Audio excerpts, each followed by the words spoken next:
A couple of quick announcements before we start class. Next Thursday will be our last class, and we will do the final examination next Thursday. It'll be the same format as the midterm examination, where you can prepare some questions and we will review what we've learned so far in class.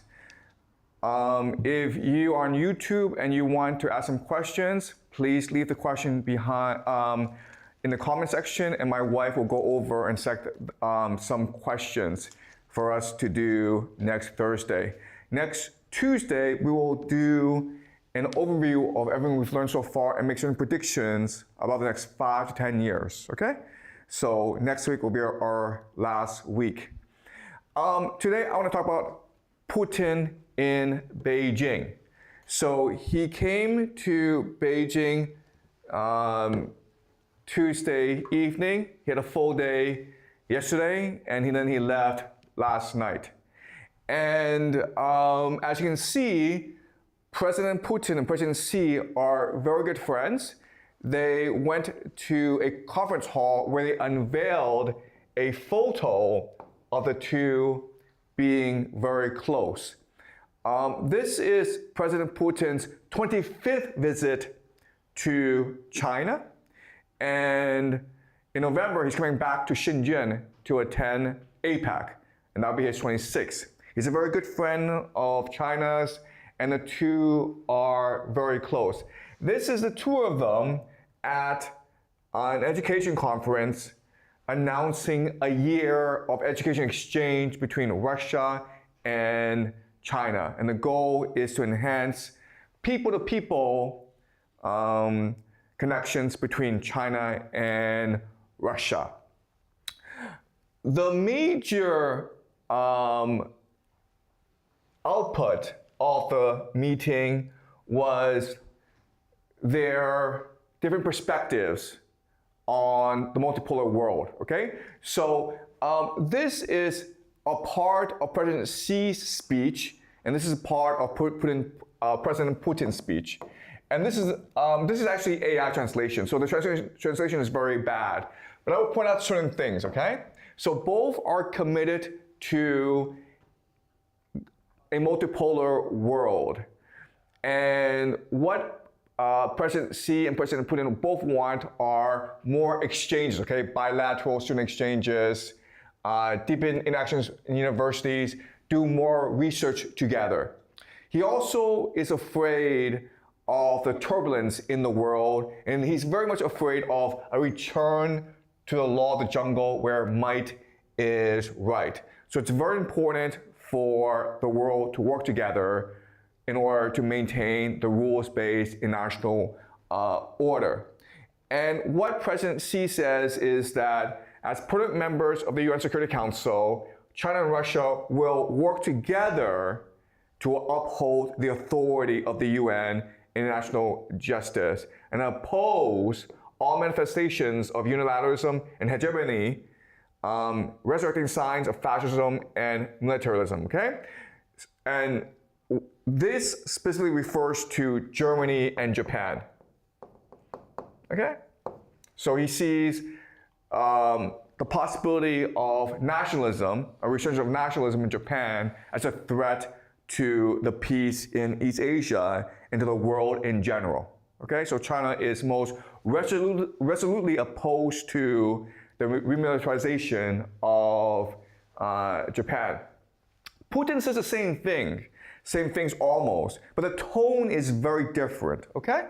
So, first of all, Putin is actually more specific than President Xi about areas of cooperation, okay? So for example, the 10th Russia-China Summer Games, and also cooperation between different media outlets. And he also talks about how it's important to maintain independent, autonomous foreign policies, at the same time work together to stabilize the global stage. Working together for peace and universal prosperity. This is the logic behind Moscow and Beijing's joint defense of international law and the provisions of the UN Charter in their entirety, comprehensive and interrelationship, okay? So it sounds like they're saying the same thing, but again, the emphasis is different. Whereas in China, China's very much focused on maintaining the status quo, a rules-based international order, putting the UN at the very top, and for the UN, China and Russia will work towards ensuring global stability. For President Putin, what's important is that China and Russia take the lead in leading the multipolar world. Okay, so these are two very different conceptions of how the world should be run. Where the Chinese system is, let's just maintain the way things are and we'll play a supportive role. Whereas Putin is like, no, Russia and China should be the leaders of this new multipolar world. China can be the leader and we'll be a junior partner, but we need to take the initiative in promoting global stability. Okay? This is much more clearer, okay? Where this is actually a joint statement between Russia and China, where they advocate a multipolar world. And Russia and China undertake and call on the international community to adhere to the following basic principles in their relations with one another. Number one, maintaining open trade, okay? Maintaining sovereignty of different nations. Maintaining decision-making through consensus, okay? Primarily the United Nations. Maintaining authority of the UN. And respecting the civilizations of each different nation state. So refusing to prioritize one civilization over another.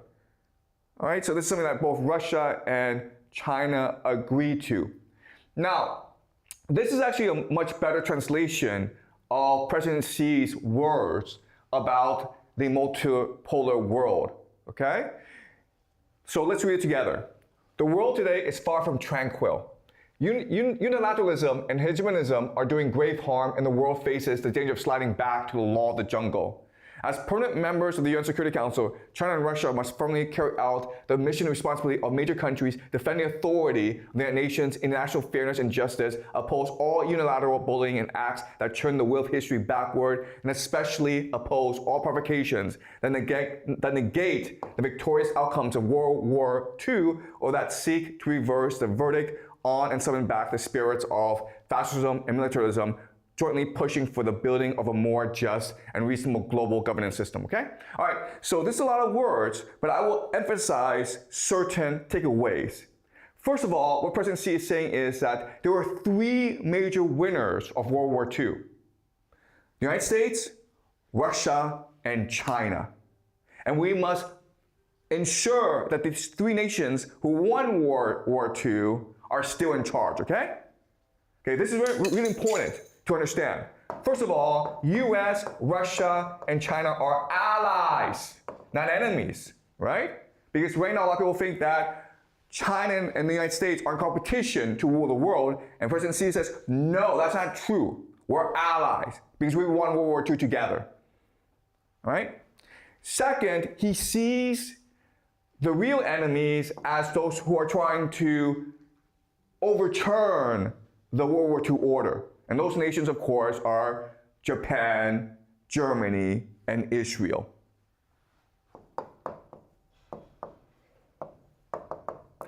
And the last thing he will point out is that all unilateralism and hegemonism are bad, okay? If you act by yourself and you declare war against other nations, that's bad. So obviously, the United States attacking Venezuela is bad. Obviously, the United States attacking Iran is bad. But what about Russia attacking Ukraine? Well, according to this framework, this is also bad. Okay? According to this logic of what he said specifically, this is also bad. So it seems as though China and Russia are best friends and they will unify against the United States together. But this statement reveals that actually things aren't as simple as they seem. All right? Also, what's important for us to understand is that yes, there are many areas where China and Russia can work together, but the cooperation is not going as smoothly as one would imagine, okay? So let's look at some examples. First of all, the economic cooperation between China and the United States, it is booming. What's happening is that China needs a lot of energy and resources from Russia. So you would think that they would build the infrastructure as soon as possible to make this trade as smooth as possible, right? Especially with this war going on in the Middle East, blocking China's access to the Middle East energy. But, and the main pillar of this cooperation is something called the Power Side Barrier 2, okay? As you can see, it extends all the way from the north of Russia to Shanghai. It's a huge project. And everyone has assumed that at this meeting, the first thing that they would accomplish is signing an MOU, an agreement, to build this pipeline. And they have not done so. And a lot of it is because China does not want to become too dependent on Russia. Because obviously if you build this pipeline, then you must buy a lot of energy from Russia. But they want to still negotiate over the price as well as the volume, okay? So that's one area. Second area is Iran. As you can see, the Russians are absolutely supportive of the Iranians, right? So what Vladimir Putin says is this absolute unprovoked aggression of US bombing against Iran has no basis and no justification whatsoever. For our part, we are making our efforts to assist the Iranian people. Okay, this was last June actually, when America bombed Iran. The Chinese, on the other hand, are much more nuanced and much more diplomatic. So President Xi says, Israel's military operation against Iran has caused a sudden escalation of tensions in the Middle East. Military conflicts are not the solution of problems, okay? So the Chinese are much more muted. And this shows us that whereas the Russians are much more clear about their regional alliances, China does not want to participate in disputes among different nations, okay? All right, so one area of cooperation between Russia and China is trade routes, all right? So as we discussed previously in this class, what the Americans want to do is they want to block China from accessing global trade. And they can do that by closing off the Strait of Malacca, okay? And there's something called the Malacca dilemma for China, where if the Americans were to close off the Strait of Malacca, Chinese trade would collapse. So the solution is for China to build another route to the north, called the Northern Sea Route of Russia, okay? But the problem with this is that now you're completely dependent on the Russians because you're going through Russian territory, okay? So it's not an advantage of China to say, you know what, screw you, America, we're gonna work with the Russians. They're actually better off balancing Russia and China. That way, they keep both of these routes open, okay? This is the most economical, this is the most strategic way of accessing global trade. Okay. But the further you look, there are certain tension points in the relationship between Russia and China. First of all, this relationship clearly favors China, okay? So this is a map, a chart of Russian exports to China. And as you can see, it's mainly just energy, coal, LNG, crude oil, okay? That's the extent of Russia's exports to China. And what does China export to Russia? Mainly vehicles, electronics, and machinery. Okay? So basically what China does is it takes Russian resources, converts them into manufactured goods, machinery, in its factories, and then exports it back to Russia. This is a very bad deal for Russia. It's a good deal for China, but it's a bad deal for Russia, okay? So that's one point of tension. Another point of tension is the dependence, okay? So basically, China and Russia may be best friends, but look at this, okay? So Russia's share in Chinese imports is only 5%. And then Russia's share in Chinese exports is only 3%. So economically, Russia and China are not that close. The problem, though, is that Russia is heavily dependent on its relationship with China because of all these economic sanctions imposed on it by the West, okay? So as you can see, what's happened after February 2022, when Putin invaded Ukraine and the West imposed sanctions on Russia, the relationship, the economic dependence on China has increased a lot, where in the beginning of the war, Russia didn't have that much in renminbi. But now, the renminbi accounts for over 40% of Russian imports, okay? All right. Another thing is that Chinese investors aren't that interested in going to Russia and investing in Russia. Okay, so before the war, this is the war, okay? This is the war. There was some, okay, but there weren't that many. And then as you can see, after the war, it dropped precipitously. Okay, so why, and as you can see from this map, okay, maybe the Chinese are in the Russian Far East. And that makes sense because it's close to China. But as you can see, the further you go out, okay, here, there's really no real investments. Chinese aren't that interested in investing in Russia. Okay, and why is that? Well, there's different reasons. We can speculate, okay? The first reason, and this is really important, is that the Chinese are respecting Western sanctions on Russia. If you do business with the Russians, then the West can choose to debank you, remove you from the global financial system. And Chinese investors care more about the relationship with the West than they care about with Russia, okay? That's point one. Point two is that Russia is not that friendly to foreign investors.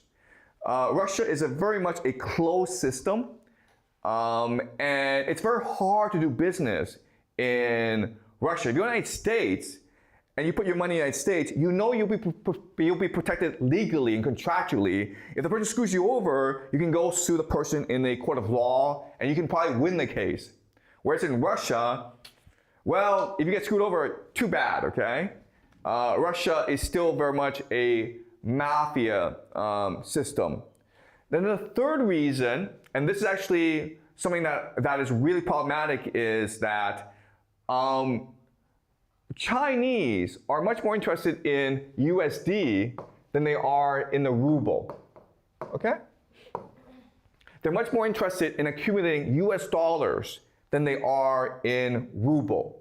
And this is the central dilemma of the Russia-China relationship, where yes, you can get Chinese to go visit Russia, you can announce a lot of cooperation, but at the end of the day, Chinese investors want USD and not ruble, okay?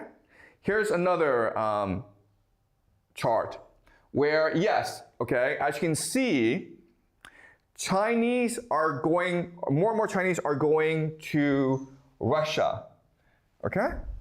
All right, so right now you have about 50,000 Chinese studying in Russia. But this does not compare at all to the Americans, where they are,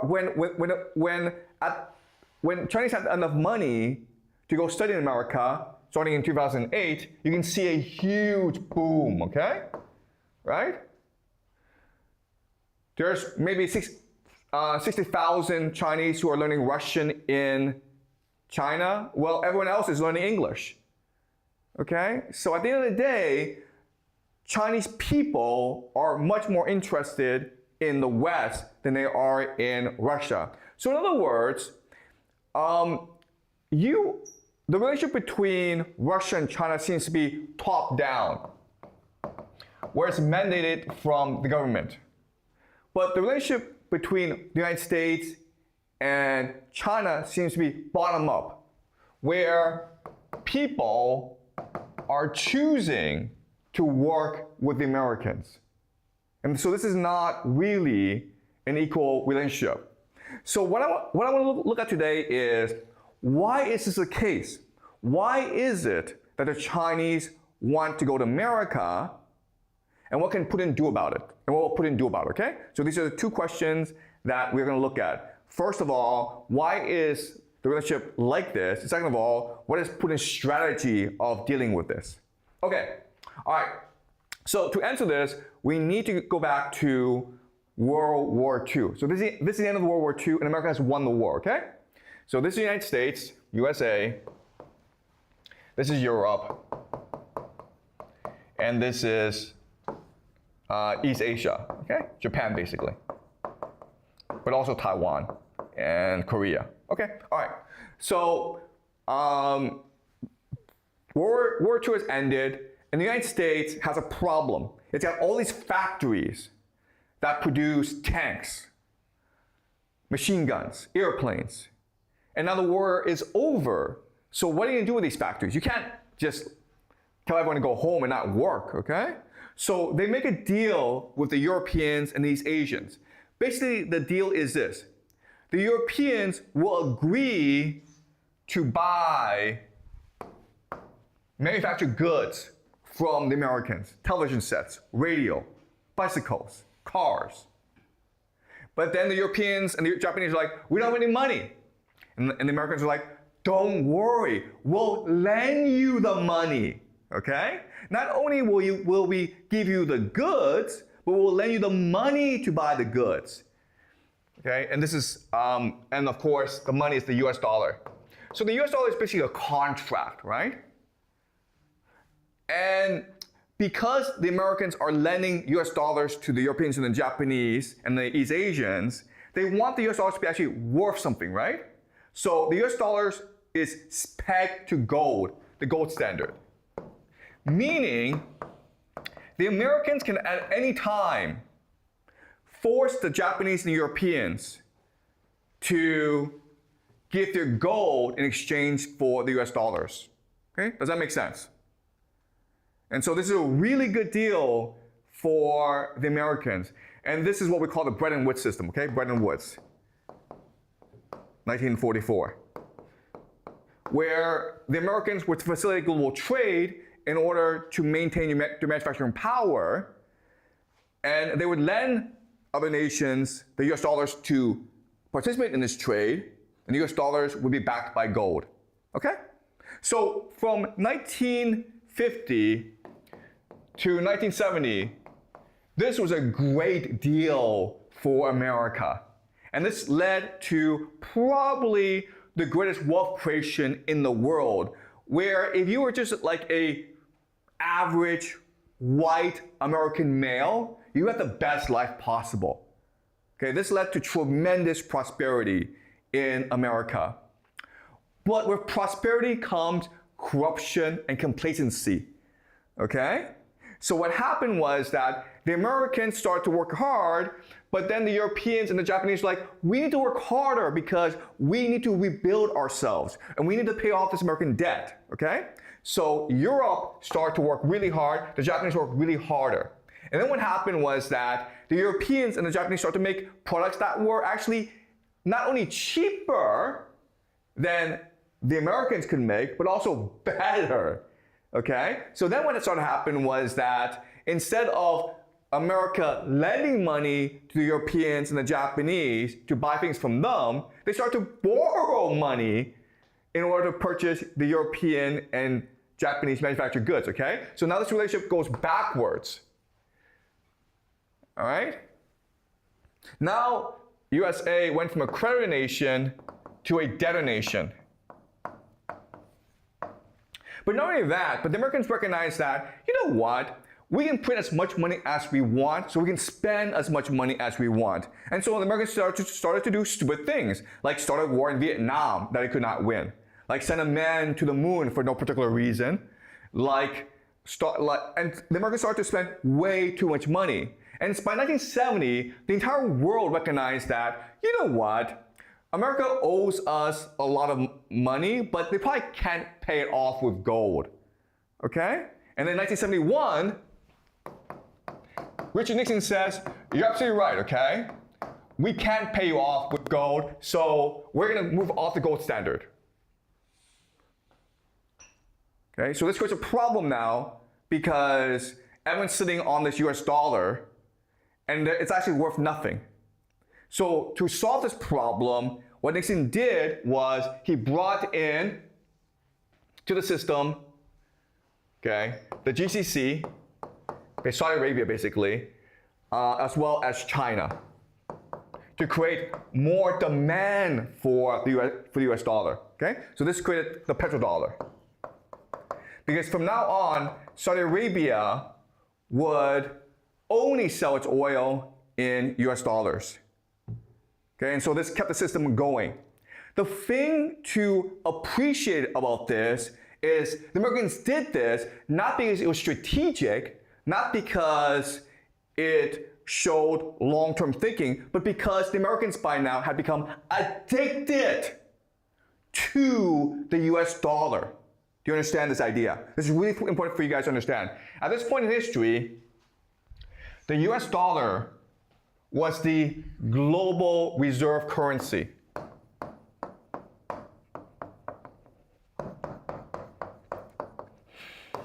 The global reserve currency is unique in human history. We've never had the idea of a global reserve currency where one currency could be the basis for value of all other currencies.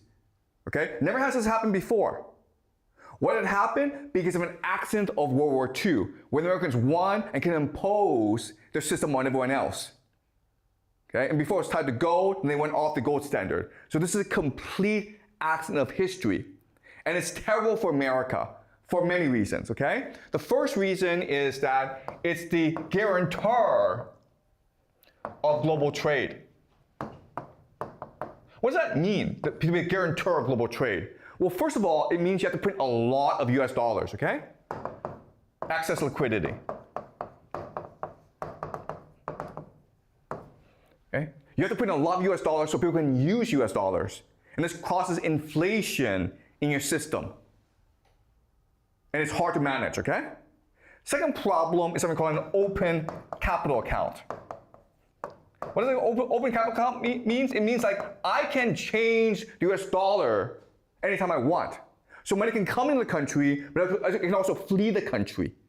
Okay? And that's really problematic if you're trying to control a nation's currency. All right? And the third thing is financialization. Because there's so much demand for US dollars, because US dollars is so complex to manage, your economy shifts from manufacturing to financialization. Financialization just means gambling, okay? So this has been terrible for America, the American economy. The problem is that once you have easy money, it becomes addictive, okay? And so the way to protect the system is by expansion, war. You don't care if expanding your system makes any sense. You don't care if expanding your system is good for your nation. All you want to do is expand it in order to create more demand for US dollar because you're so addicted to it, okay? And you go fight wars in order to protect the US dollar. All right? So this is what leads us to China. So to create China, what America did was destroy its middle class and transfer its manufacturing sector to China. It gave China technology, capital, as well as market access. Okay? And the entire intention was to create more demand for the US dollar. Okay? And this also explains the war in Iran, where Iran is not part of the system, And so America wants to destroy Iran in order to make everyone else more dependent on the system. Okay? All right. Now, why did China agree to participate in the system? Because the US dollar solved for China a huge problem. Okay? Huge problem is this. The US dollar, I need you guys to appreciate this, it monetized power. Okay? So I'm the elite in China, and I control millions of people. But so what? Who cares? What the US dollar did was it enabled me to monetize my power. Meaning now that I could take this power and store its value in the US dollar and then export it to the United States where it would be safe. Does that make sense to you guys? Okay? This is what it did. It monetized power in China. Now the elite could use their power over the people and they get rich in America. Okay? So in other words, there were two major beneficiaries of this system that was created, even though this system doesn't really make any sense. The first, of course, is the American elite, the American financial elite. And the second is the Chinese political elite. Okay? And this explains why it's so hard for Putin and for Russia to form an alliance with China. Because the elite, their mentality is to use their power and monetize it through the US dollar. So what matters is the US dollar, not the relationship with Russia, okay? Does that make sense? Any questions so far? Yeah? So I think like it also aligns with the international education of Chinese, which the rich people and the elites that they send their kids to America but not Russia. Yeah, that's exactly right, okay? So if you think about it, the entire point of society in China right now is to generate as much US dollars as possible, okay? So sending a child to the United States in order to learn English, in order to get the American degree, in order to acclimatize to American society is part of the strategy. Okay? Do you understand? Because the renminbi by itself has no value. If you convert renminbi into US dollars, that has value. Okay? Does that make sense? Okay, so that's what explains the relationship between the United States and China and why it's so hard for Russia to break into this relationship. There's actually nothing that Russia can offer the Chinese elite. All right? Okay. In fact, the Chinese elite think Russia is a problem because of its militarism throughout the world. All right? So Putin, if he wants to establish a new world order, what he needs to do is ultimately destroy the US dollar as the global reserve currency. Okay? That is his mission. That is his game. If he really wants to destroy the American empire, he needs to destroy the value of the US dollar. Okay? And the way he does that is by destroying demand for the US dollar. Okay, does that make sense? All right? So we're going to go over Putin's game, his grand plan to destroy the US dollar.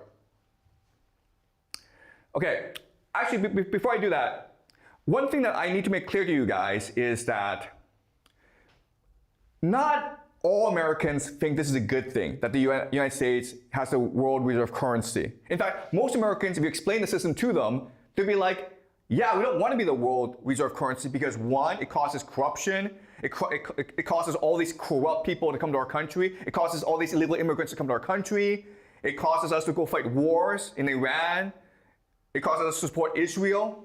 So yeah, we don't want to be the world reserve currency. The problem though is that they're addicted to it because it's such easy money, okay? So this is a contradiction.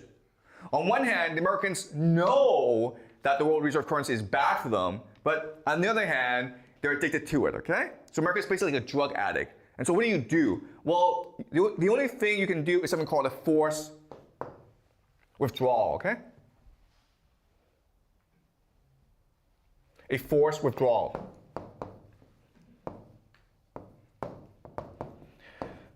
Which means that you just deny America's capacity to print money, okay? And the way you do that is by destroying global demand for the US dollar. I mean, does that make sense? This will cause a lot of pain in America in the short term, basically economic depression, civil war. In the long term, this may be the only solution to save America, okay? All right, so let's go over Putin's grand strategy for destroying the US dollar. I will also point out that of all the world leaders in the world, I would say only Vladimir Putin seems to be strategic, okay? The guy actually is able to think long term and execute with perfect timing. He's a chess player, okay? And he's really the only world leader that's able to think so far ahead and plan so strategically. So let's go over his strategy. Basically, his strategy is very simple. There are lots of different nations that have been sanctioned by the Americans. How can I form a relationship with these nation states in order to create volatility in the world to destabilize global trade and therefore destabilize the US dollar? Okay? Also, there are some nation states that participate in the system but who are not happy about the system. So how can I actually break them away from dependence on America? All right? So these are nations that have been sanctioned by the Americans, including Russia, Iran, okay, North Korea, Venezuela, Syria, Belarus, Myanmar. Okay, so Myanmar is a civil war. Forget about them. Venezuela has been conquered by the Americans. Syria is destroyed. Okay, so basically there are 4 countries left: Russia, Belarus, Iran, North Korea. So these 4 are going to work together in order to destabilize the global order, in order to destroy the American empire. Okay, all right. So the key is Iran and North Korea, okay? We've already talked a lot about Iran, so today I want to talk more about North Korea. So right now, Russia and North Korea have become very, very close. So last year, this is actually 2 years ago, June 2024, Putin visited North Korea and signed a mutual defense pact with North Korea. This is a very, very big deal, because what a mutual defense pact means is that in the case that North Korea is attacked, Russia must militarily come to the defense of North Korea. If Russia is attacked, North Korea must come to the defense of Russia. Okay? This is a big deal because previously, North Korea had a mutual defense pact with China, signed in 1961. After the Korean War. And so you would think that North Korea doesn't really need Russia because North Korea already has China to protect it. So why is Vladimir Putin signing a mutual defense pact with Kim Jong-un? This is very strange. Okay? Well, I think if we wait a couple of years, we'll know the answer. All right. Another thing to keep in mind is that Kim Jong-un has been very supportive of Russia's war in Ukraine. In fact, he sent 10,000 troops to Ukraine. And the thing about the North Koreans is that at first, they're not very well trained. They're not very disciplined. But the thing about the North Koreans is they fight to the end, okay? They have a policy of not surrendering to the enemy. If you do surrender to the enemy, guess what happens to your family back in North Korea? Okay? So the thing about the North Koreans, remember, is that yes, they're poor, they're not technologically sophisticated, but their soldiers are willing to fight to the bitter end. And that's actually the key to winning a war. All right. So everyone makes fun of North Korea, okay? Because it's a very poor place. So if you compare North Korea to South Korea, the GDP per person is only $771, okay? That's it. That's it. Whereas in South Korea, it's over 33,000. It's one of the highest in the world. look at this map, okay, of a satellite image of the Korean Peninsula at night. This is South Korea, okay? This is North Korea. Pretty big difference, guys. Huge difference, right? But in a war, this place would defeat this place, okay? Why? Because in this class, what you're taught is game theory. And if you look at how wars are fought and who wins wars, societies that win wars have three characteristics, okay? They have energy, they're open, and they have cohesion. Now, what's important for us to understand is that the poorer you are, the more likely you are to be energetic, open, and cohesive. Okay?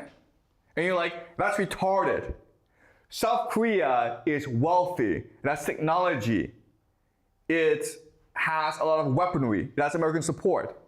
The problem with Western capitalistic societies is that they tend to be very individualistic, as well as complacent and unequal. Okay? You can tell because of the birth rate, right? Where in North Korea, the fertility rate is still 1.81. It's not great, but look at South Korea, 0.81. Okay? So in 50 years' time, South Korea will lose 80% of its people. North Korea will also lose people, but just if there's no war, if we just keep on going, eventually South Korea will go to zero and North Korea will still be around, okay? But the other difference is that when you're poor, you're not afraid to die, right? You have nothing to lose. Whereas if you're rich, well, you want to live, okay? So all North Korea has to do is basically say, you know what, we have artillery. And this is Seoul, okay? You can see how close Seoul is to the border. So all North Korea has to do is tell the Koreans, you either pay us a lot of money or we'll go attack you. Right? It's that simple. And the South Koreans will be like, we'll give you money, just please don't attack us. And what this is going to do is create a lot of tension in Southeast Asia. It's going to have to bring in Japan as well as the United States. Okay? So now, Putin's defense pact with North Korea makes a lot of sense. Because if North Korea just creates a problem in the Korean Peninsula, this is going to be a huge problem for Japan and the United States. And remember, the United States is already distracted in Iran. It doesn't have the forces in order to defend South Korea. Okay? This is going to create a lot of instability. All right, let's move on. Germany, guys. Okay, so after Russia invaded Ukraine, Europe and the United States responded by imposing sanctions on Russia. The problem is that Germany was dependent on cheap Russian energy to fuel its economy. And because you lost this Russian energy, you had no choice now but to buy American LNG at 50% more, 50% markup, okay? You can tell from this chart the impact on Europe's economy, where, okay, in 2019, they weren't buying that much from the Americans. But by 2025, they're buying a lot from the Americans. And again, this is 50% more than Russian LNG. This has been terrible for especially the German economy, okay? So this is the red, the dark red are the Germans, okay? And as you can see, the decline has been pretty steep. Far more steeper than the French, the Italians, the Spanish, and the British. So the Germans are really hurting from this war. Okay? All right. The other thing is that there's been a lot of immigration to Europe. Okay, so in certain places of Europe, especially Scandinavia, the population of immigrants has gone as high as 20%, okay, in Sweden. Germany is also under a lot of stress. So there's these two trends, okay? More immigrants coming to Europe, which is threatening the local identity, as well as this war in Ukraine. So AFD, which opposes immigration and which opposes this war in Ukraine, they've seen a surge in popularity, okay? And honestly, if there were fair elections in Germany, at one point the AfD is going to win. Okay? So what this means is that the Germans are choosing instead to fight a war. Okay? So in 2016, you can see the German military expenditure wasn't that great, but now they're going to invest a lot more in the military. Why? Because the plan is by 2029 for the Germans to have troops in Ukraine. Europe is moving towards total war, okay? Structuring the entire society for war against Russia. Everyone says that Russia is now under a lot of economic pressure, okay? And it's true that the Russians have in fact spent a great deal more money on the military, okay? So you can see how after the war started, you have this huge bump in military spending in the Russian Federation. But the thing to keep in mind is that it's still pretty low as part of its GDP, okay? So the green is Saudi Arabia. Saudi Arabia spends over 10% of its GDP on the military. The Chinese spend about 2 to 3%, okay? The United States spends 5 to 4%. The Russians spend about the same, okay? So in other words, the Russians still have a long way to go. In fact, Putin still maintains that the war in Ukraine is a special military operation. It's not a full-scale war.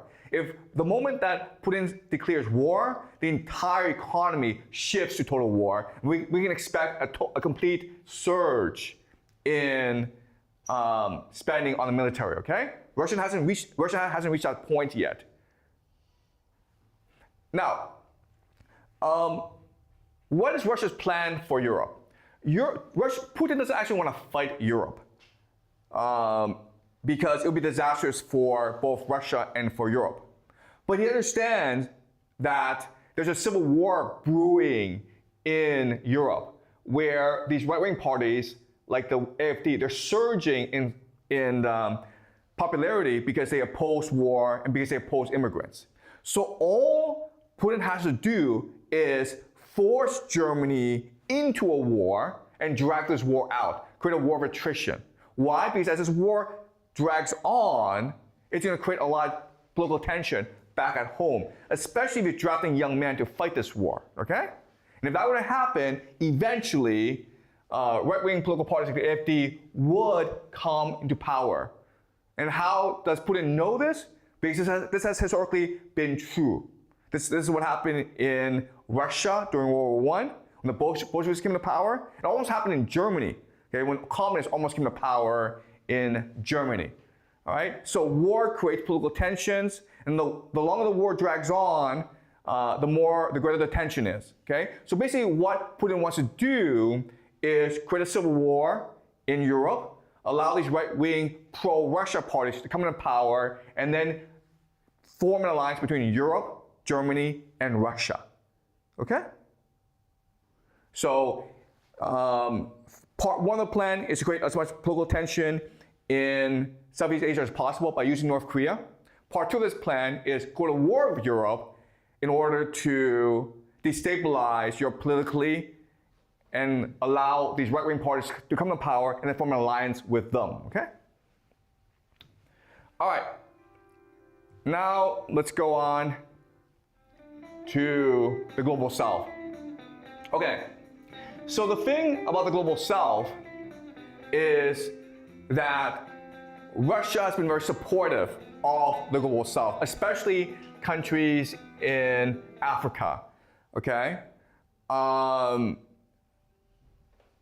the war started, when Russia invaded Ukraine, support for Putin in the global south increased dramatically, as this map tells you, okay? Now the question is, wait a minute here. Russia invaded Ukraine, so why would people around the world support Russia?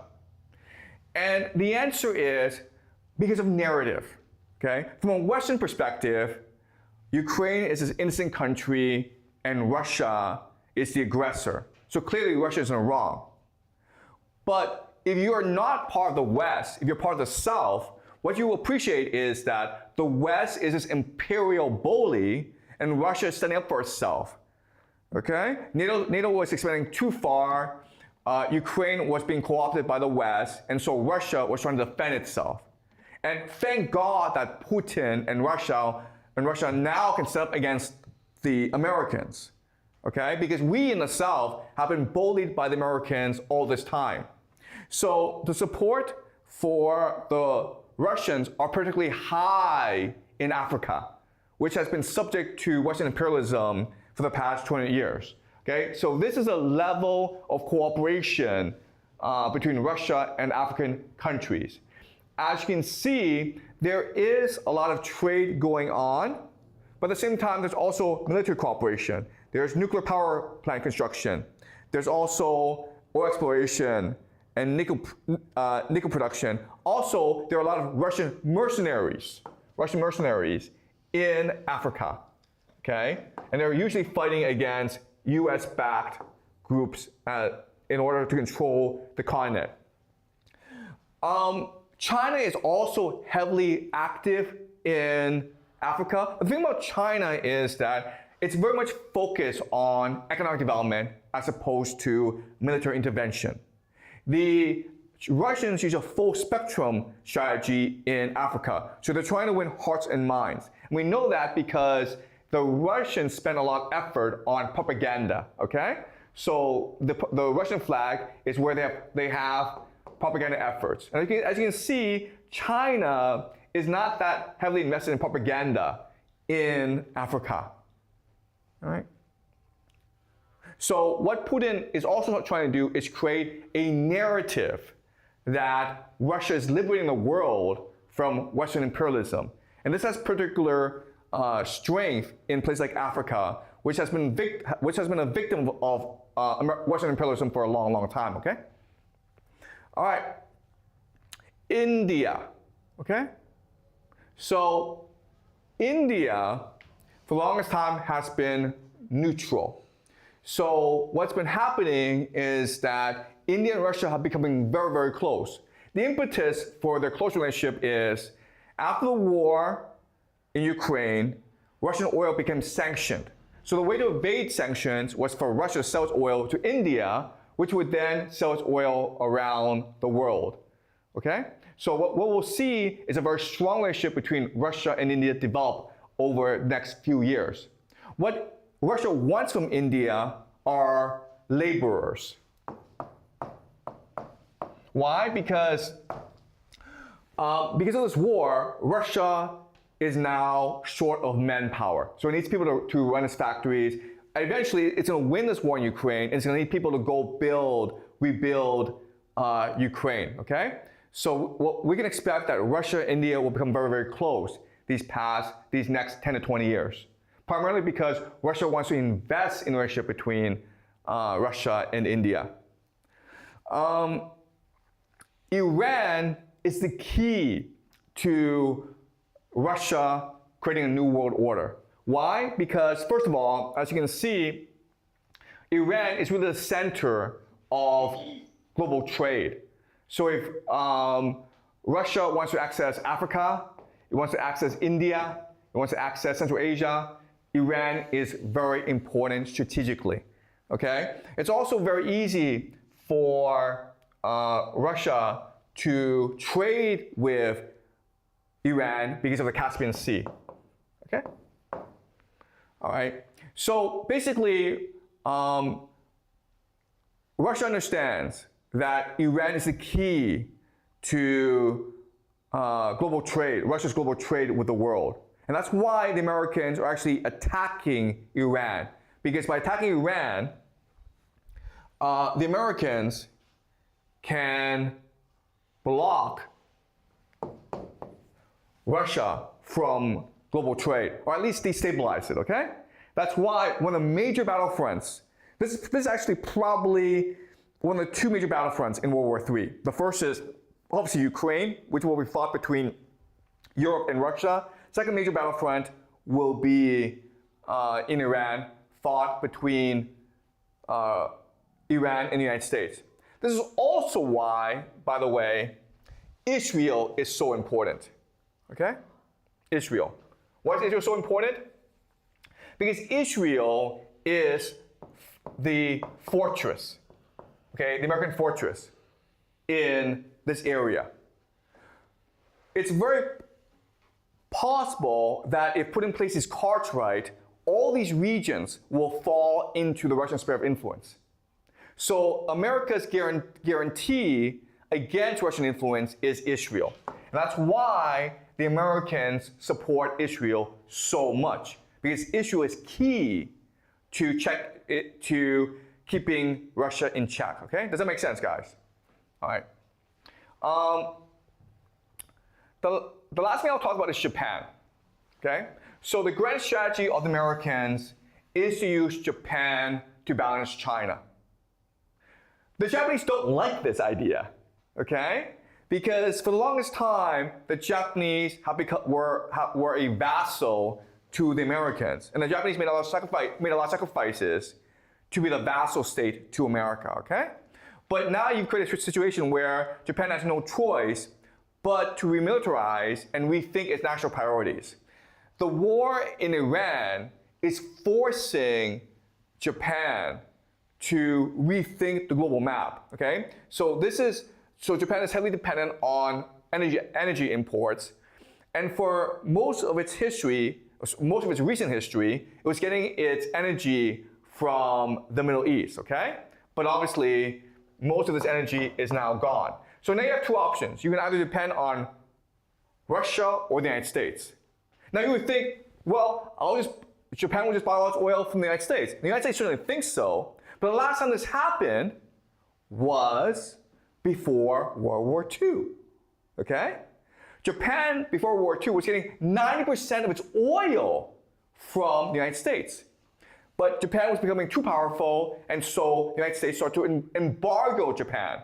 And then Japan had no choice but then to go invade Southeast Asia for its oil and attack the United States. Okay, does that make sense? So Japan does not want to put in a situation where it's completely dependent on Americans for oil, because the last time this happened, it didn't really work out well for Japan.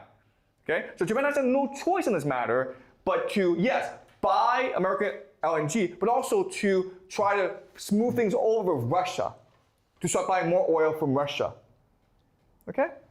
The other problem for the Japanese is that for the longest time, they've been buying US treasuries, okay? So you can see how China, yes, China's addicted to US dollar, but they recognize that the Americans aren't that dependable. They're printing too much money, they're too much in debt. So the Chinese have been selling US dollars, US treasuries. But the Japanese have been increasing buying US treasuries. Why is that? Why is it that US treasuries aren't worth as much money as before, but the Japanese continue to buy US treasuries? And the answer is because it's almost like a subsidy or a bribe to the Americans, okay? All right? Because the Americans have a lot of soldiers in Japan. So Japan is a colony. And so what you do is you bribe the Americans to protect you, but also to just leave you alone, okay? And the way they do this is something called the yen carry trade. Okay, and this is the silliest thing ever. Okay, but let me explain to you. Let me explain to you what this is. Okay, so what the yen carry trade is this: Japanese banks will lend money to Japanese corporations at 0%.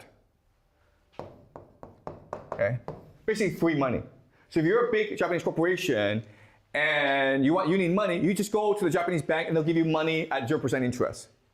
What this means is you can take this money and then go buy US treasuries. Okay? US treasuries at 5%. Does that make sense? All right? And so that's what's led to the surge of Japanese buying of US treasuries. Because it's free money. It's literally free money. Okay? But the problem is that, as you can imagine, this is causing huge problems for the Japanese economy. Okay? And as the geopolitical situation gets worse and worse, Japan has no choice but to repatriate its money back from the United States, basically selling US treasuries. Okay? So what America needs to do is basically force these countries like Japan, China, to continually buy US treasuries. And that's why we have this war in Iran. Okay? To really control the world's energy supply. And time is running out for America, okay? The reason why is that as more and more people sell US dollars, as more and more people refuse to buy US treasuries, certain problems arise, okay? First is the debt interest. So right now, the debt is at $39 trillion. Let's assume the interest is 5%. That means that the Americans have to pay $2 trillion in interest payment alone. Does that make sense? Okay, that's a huge problem. Second problem is that as people refuse to buy US treasuries, you need to give them a higher interest rate, okay? So right now, 5%, it has moved up to 6%. This is a disaster for America. Okay? So America needs to basically act now. Okay? It needs to move down the treasury rate. Okay? The way you move down the treasury rate is by forcing people to buy US treasuries from you. Okay, so this is a war that's going on between Russia and America, between Putin and Trump, where Putin is trying to get people to not buy US treasuries, and Trump is trying to force people to buy US treasuries. Okay? And this is a war that's being fought right now. Okay? Any questions about what's going on? Okay. How will America become, or how will America end if, like, the world and America is so addicted to US dollars? Wait, could you ask that question again? How will America end, or like, how will America be if the world and America are still addicted to US dollars? Because it's an addiction. Okay? It's free and easy money.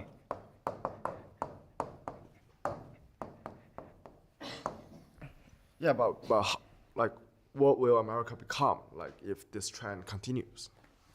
If this trend continues, with this addiction. Yeah. Okay. All right. So right now, if these trends continue, okay, there's certain problems that arise, okay? The first thing is that America will print more money. Okay, so the debt, $39 trillion, will continue to increase. And then the world's gonna think you can't actually pay this off, right? So then what happens is that people stop buying US treasuries. Then the interest rate goes up in order to get people to buy more US treasuries. Because if you don't do that, if people don't buy US treasuries, you go into default. Okay. So what does default mean? Okay. Well, let me explain how the system works. Okay. First of all, it's the Federal Reserve that lends money to the U.S. government. Okay. So there are different buyers of U.S. Treasuries, but the Federal Reserve is the biggest buyer. All right. So let's just say China has $1 trillion in U.S. Treasuries. And the United States says to China, you know what? We're not going to pay you back. Screw you guys. Okay, does it matter? No, it doesn't matter. Who cares? Okay? The Federal Reserve is a different problem. Why? Because let's just say you owe the Federal Reserve $10 trillion. Okay? Where does this money come from? It comes from private banks.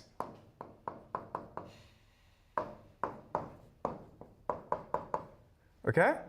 And who puts their money in the banks? The people put their money in the banks. All right? So, in other words, the American government has borrowed its money from the American people. So, if the American government were to default on its debt, the American people would lose all the money in the bank. And what would that happen? And so, what would happen after that? A revolution would happen, okay? In other words, it is impossible for the US government to default on this debt. It would create a revolution in America. The government would collapse. Does that make sense? Okay? So now you're just forced to get China to buy $2 trillion. Do you understand? Because you can't force because you cannot default the debt domestically, because everyone in America would lose all their money. Okay? So the only thing you can do is go overseas and force people to buy US dollars from you. And you do that through war. All right? Does that make sense? Okay? So Putin understands that all he has to do is stop foreign countries from buying US dollars, and America will collapse in itself, because the economics doesn't make any more sense. Okay, it's impossible for you to pay off that interest payment. Okay, so that's a stark crisis that America is facing right now. Okay, any more questions? Yeah, Alan? So I'm curious about, like, even if Russia really collapses systems of current global economies, like, what will be the new position of Russia's? Like, what is the precious commodity of Russia's that can maybe give it the power to maybe lead the world? Okay. So we're assuming that someone wants to be the new leader. And the reality is that it's actually stupid to be the world reserve currency. It's silly to be the world leader, because now you're just forced to spend all your resources on defending your position in the world, okay? Yeah. It's like being a high school bully. Well, being a high school bully sounds cool, but now you have to go fight everyone in the school. Okay, so no one actually wants to be the world leader. And America doesn't even want to be the world leader. It's just stuck being the world leader because of these historical accidents. It doesn't make sense. Yeah. So basically all Russia's trying to do is it's trying to get rid of the school bully. Once you get rid of the school bully, there's no more bullies, okay? Which means I can do whatever I want now. More freedom for Russia. Now, that doesn't mean that Russia will be peaceful. Russia is going to exert its power where it can, but it will have more freedom of movement. Okay? It sees America as its greatest threat, and so Russia wants to get rid of America. China's different. China appreciates that historically its neighbors have been very aggressive. Okay? Who are China's neighbors? The Japanese, right? The Russians, the Vietnamese. They're very aggressive people. So if I'm China, I would prefer America to be the global policeman, to be the high school bully, right? Because honestly, if America's not the high school bully, someone else is going to be the bully. And I'd much rather deal with America than with Russia. Okay, so that's why the relationship between Russia and China is much more tenuous, much more unstable than people believe it is. It is in the mutual benefit of the two to get along right now, but in the long term, there's eventually going to be a divorce because their interests don't actually converge together. Okay? So Putin's plan is just to remain good friends with China. He knows that China, in the long term, is going to side more with America than with Russia. But in the short term, Putin can do as much as he can to make China his friend. Okay? So he needs China to be neutral. The worst thing that can happen is that China sees Russia as a threat, and China and the United States got together to defend the system. Okay? Does it make sense? Yeah. But Okay. a further question is, like, does the collapse of economic systems will affect the global police positions of America? Because I think we previously said that this global economy system basically built on Americans' military powers. But even though the systems collapse financially, it doesn't mean that the military power of American decrease. Then why then the Russia will get its like freedoms to move then? Okay, look, the reality is that your military comes from your nation state, okay? Your military comes from your nation state. Why? Because it's your nation state that provides the weapons, the manufacture of the weapons, the people, to become the soldiers, the financing, okay?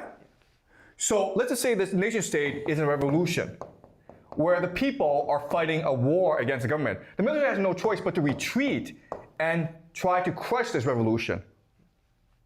Okay, does that make sense? Yeah. So America doesn't have the interest in defending the world if its entire nation is falling apart. That's just silly. It has to retreat, okay? Okay, and it's possible that America is so stupid that its military stays overseas. But if that were to happen, then the military would still need a nation state, okay? And so it needs now to move from America to different nation states. And I imagine that if that were the case, the military would split off and help support 3 other nation states, which are Japan, Germany, and Israel. In other words, different theaters of the American military would find a different nation state as their host. Okay? So the American forces in East Asia would go and support Japan. In Europe, they go support Germany. In the Middle East, they go support Israel. All right? But they need a nation state as their host. Okay? Clear? All right. So next week is the final examination. So if you're on YouTube, you're watching YouTube, please post your questions in the comment section, and my wife, my beautiful wife, will select the very best. Okay? All right, see you guys next week.